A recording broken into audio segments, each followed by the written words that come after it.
আসসালামু আলাইকুম রহমতুল্লাহ।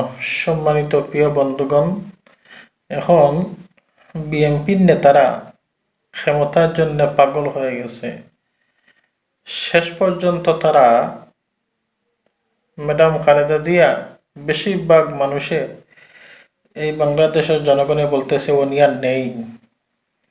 উনি যদি সত্যি মারা যান তাহলে তারা ক্ষমতার জন্য দেখেন এত পাগল হয়ে গেছে যে তারা মৃত লাশ নিয়ে তারা ব্যবসা করিতে আছে, যে এই মৃত লাশকে গোপন রেখে তারা এখন ক্ষমতার জন্য পাগল হয়ে গেছে। আসলে যদি উনি মারা যান তাহলে কেন আপনারা এত কষ্ট দিচ্ছেন? একজন মানুষ মারা গেলে অবশ্যই কর্তব্য তাকে অতি তাড়াতাড়ি দাফন কাফনের কাজ সারা। এত কষ্ট দেওয়া ঠিক নয়। ইসলাম তা বারণ করেছে। আর উনি যদি জীবিত থাকেন তাহলে কেন সাংবাদিকের মাধ্যম দ্বারা যে জাতির সামনে আনা হচ্ছে না? এই জাতি নিরপেক্ষে ওনাকে ভালোবাসে, কারণ উনি একজন মুরব্বী বা উনি সারাটা জীবন আলিমদের পক্ষে ছিলেন। এই জন্যে আর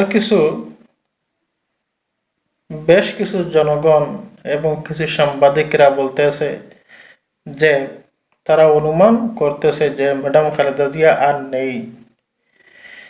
আসলে এটা আমাদেরও মনে হচ্ছে, কারণ কোনো কিছু নিউজ নেই, কোনো কিছু নেই, সঠিক কোনো তথ্য নেই, মনে হওয়াটাই স্বাভাবিক।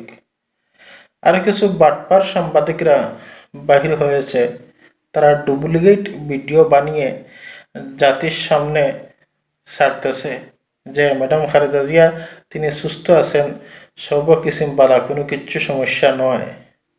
কিন্তু আমাদের ধারণা অবশ্যই তিনি মারা গেছেন।